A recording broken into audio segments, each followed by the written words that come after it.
Welcome to another edition of the Hawk Off the Press podcast. I'm your host, John Steppe. I am joined by my Gazette colleague and women's basketball reporter, Jeff Linder. Jeff, thanks for the time today.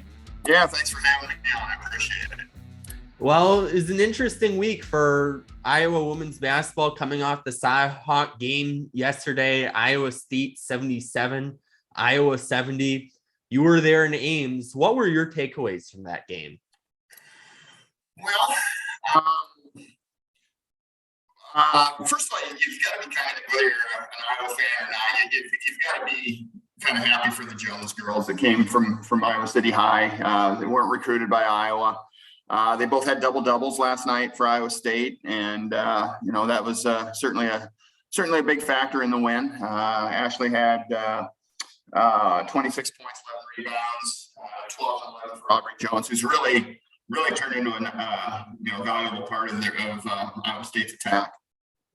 And then it seems also like Iowa has hit a little bit of a rough patch here with two losses in the last three games after the COVID pause.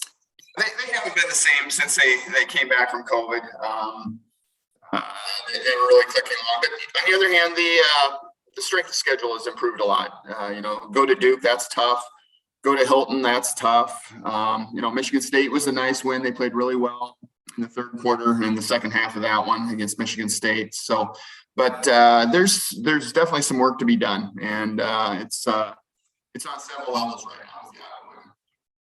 So where do you see as kind of the next three steps for Iowa to get from where they've been with this kind of skid to back to their Final Four aspirations? Well, right now, I don't think they should be talking about Final Four. I think right now the question is, are they a Sweet 16 team? And I think right now that's kind of where they are. They've got a long ways to go before they can start talking about Final Four. They've got to bring down the turnovers. They've got to rediscover their bench. The bench was contributing so much for them in the first 4 or 5 games, and now it's kind of been non-existent.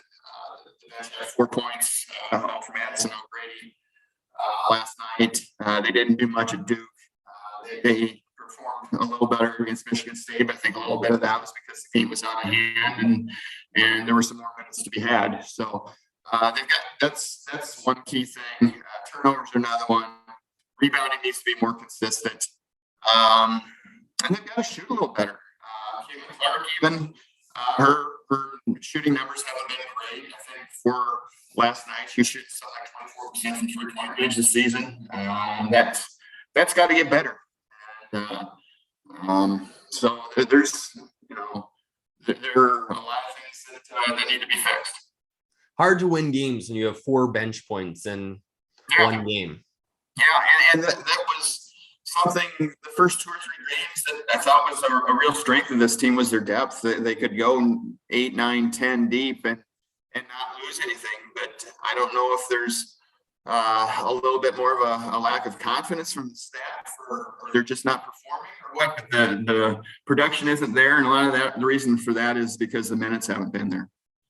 And then I guess maybe the bright spot for Caitlin Clark, did I see right that she hit a 3 from basically the Iowa State logo?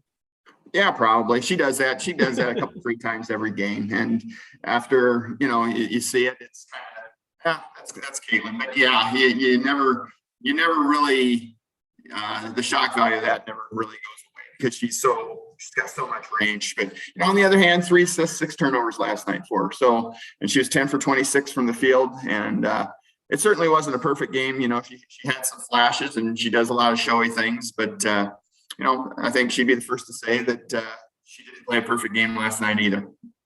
What have you seen from her in this sophomore season, where now these teams have had a year to look at the tape on her and scout a little better?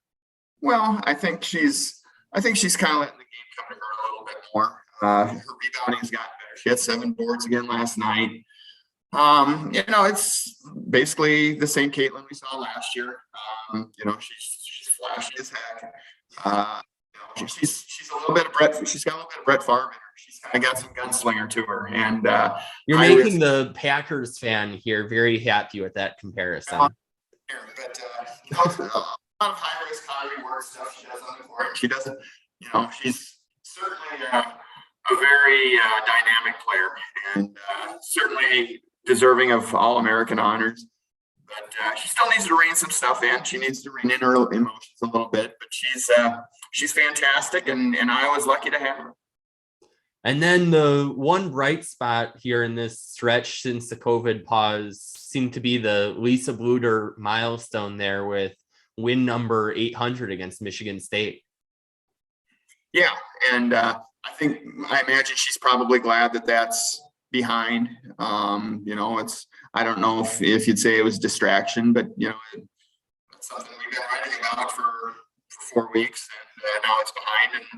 And when we can get down to basketball and see what this team can do, and because aside from what I've said, this is still a team with a very high ceiling. I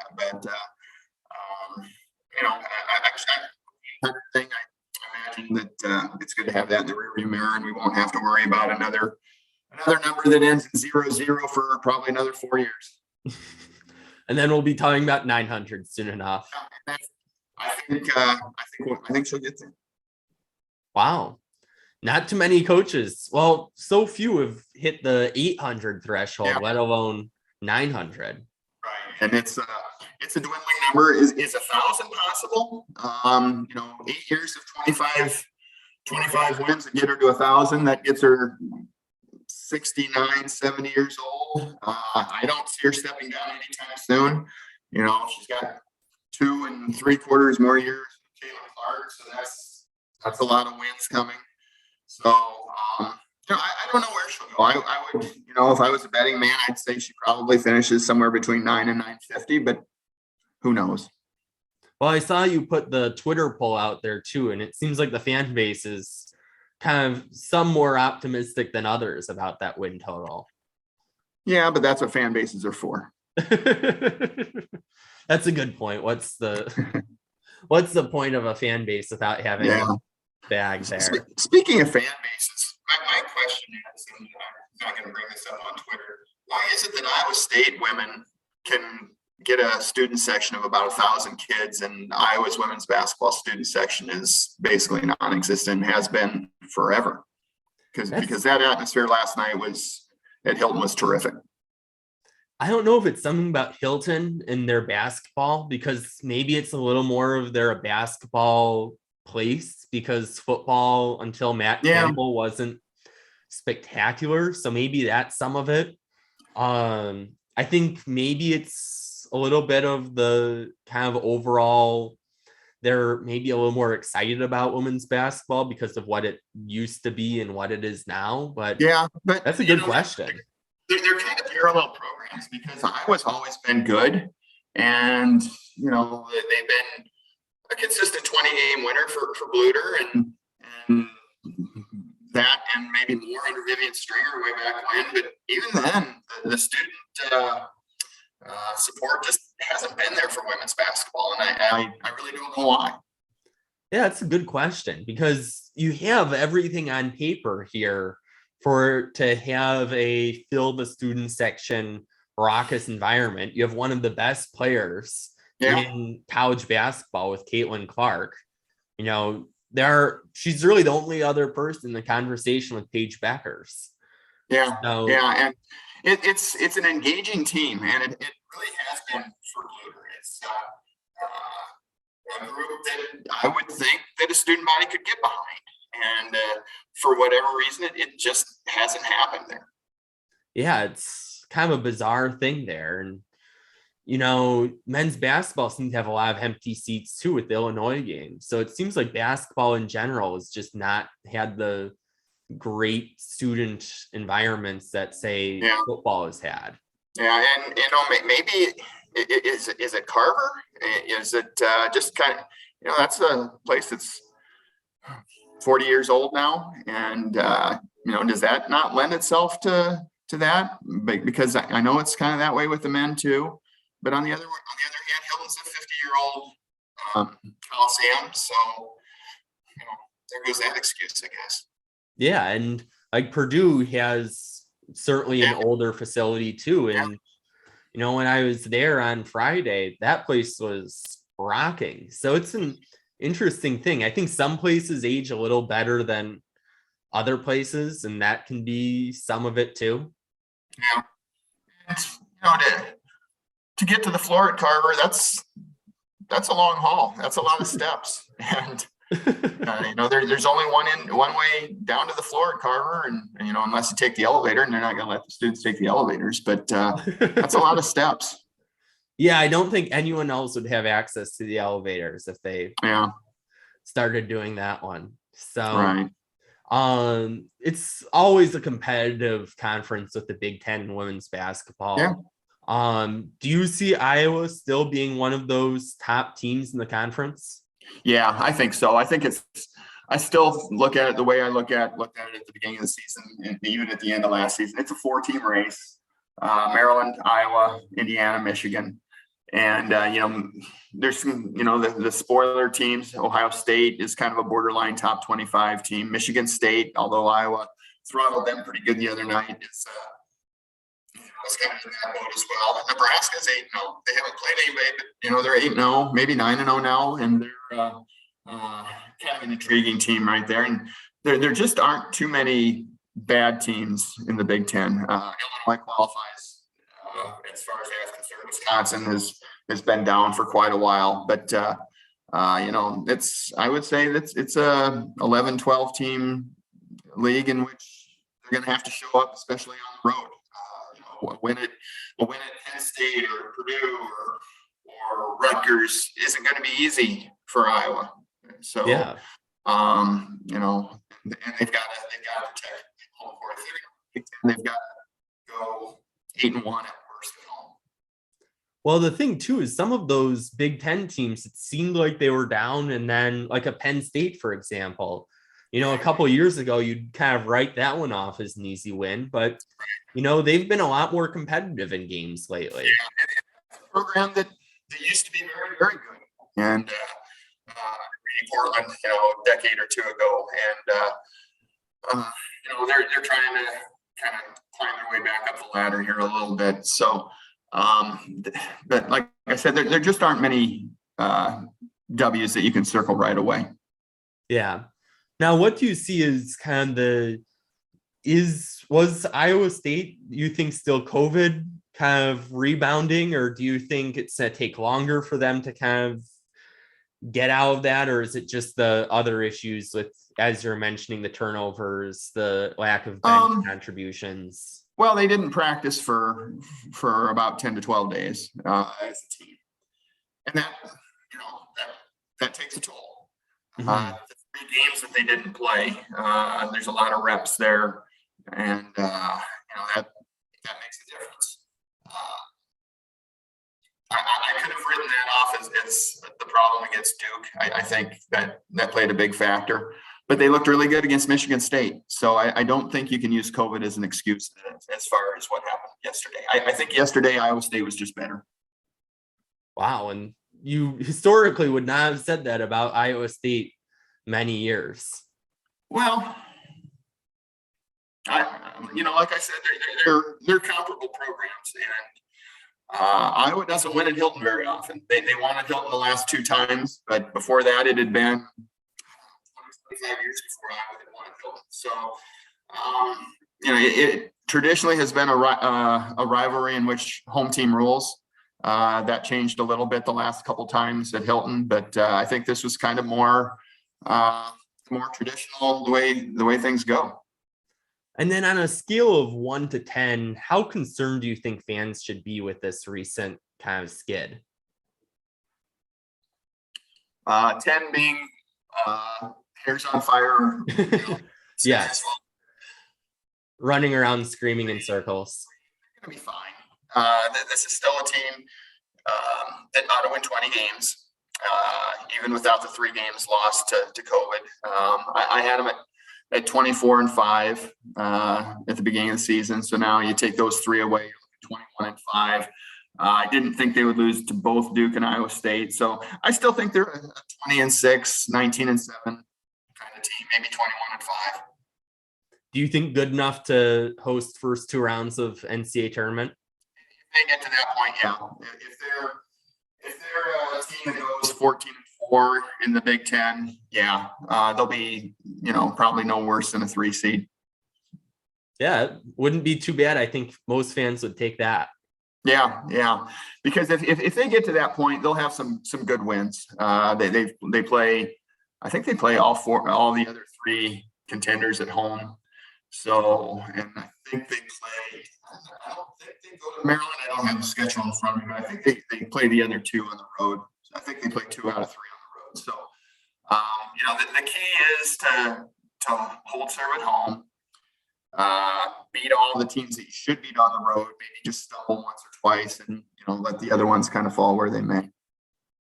Well, Jeff, thanks for the time today. Yeah, thanks for having me on. I appreciate it. Switching gears on the Hawk Off the Press podcast to some reader questions, mostly about football, but a little bit of basketball sprinkled in there too. So Eric asks about the Kentucky offense, and this is going to be really an interesting matchup between the Kentucky offense and the Iowa defense. Kentucky's a team that has really run the ball at a high volume and at a high efficiency, where when you look percentage-wise at how many of their plays are run plays, you think, okay, well, then that has to hurt their efficiency, right? No, they average 5.5 yards per carry. Which, okay, yards per carry has its flaws, but when it's 5.5 at the volume that Kentucky runs the ball, it's pretty impressive. So that attack is led by Chris Rodriguez. He's certainly not the only person who can run the ball for the Wildcats, though. In the air, they're pretty effective, too. Not used at a high volume, but they get the job done. Quarterback Will Levis is very much a respectable quarterback. He's got a great target to throw to with Wan'Dale Robinson at wide receiver. So this is an offense that averages more than 400 yards per game. And yards per game is a flawed stat. A lot of that depends on time of possession, a lot of other things, who you're going up against. But still, even if you look at yards per play, 6.4 yards per play will get the job done against most teams. And you look at it, there's a reason why Kentucky is 9-3 despite playing an SEC schedule. So it's a really effective offense there, and it'll be interesting. Iowa's rush defense has been, for the most part, very good. So that'll be an interesting matchup. I think it kind of goes without saying what Iowa's secondary has done this year with the Doughboys. So, yeah, that's, I think, probably going to be the most interesting matchup in the Citrus Bowl. More Citrus Bowl analysis and breakdowns to come as we get closer to the game. Then Reese asks what the spread is, and it's a 2.5-point favorite for Kentucky right now. Now, big asterisk on any bowl odds right now, because so much is still, I shouldn't say so much, but a good chunk of things are still undecided here. Don't know which players will opt out for pro career route. Oftentimes there can be a few surprises in there. So that changes things. We know that Tyler Linderbaum is going to be playing as much as he wants, or as long as he can physically play, he'll be playing in the Citrus Bowl. He was asked if he's going to opt out, or assuming he's not going to opt out, considering he was talking to us reporters after the announcement, and he called it a dumb question. So it's pretty clear he wants to play. Dane Belton is another player who indicated that he's not thinking about the NFL stuff till later. Plenty of time on that. It'll actually be a cool homecoming, though, for Dane Belton. He is from Tampa. This bowl game is in Orlando. Florida's a big state, but those two places are pretty close together. He said about an hour and a half drive. So sure there'll be a Dane Belton section at Camping World Stadium. So again, though, we'll see who on either side may opt out and not play the bowl game to avoid an injury that could affect their pro careers. Reese also asked how Iowa will do tonight in the Cyhawk game. I'm predicting an Iowa win, but I think it's going to be close. The matchup that I'm going to be really interested in is Iowa has done a very good job of taking care of the basketball. Iowa State has done a very good job of forcing turnovers. That I think will be really interesting. But we will have plenty of great coverage on that. So follow Mike Kloss's coverage for that, for more information on that.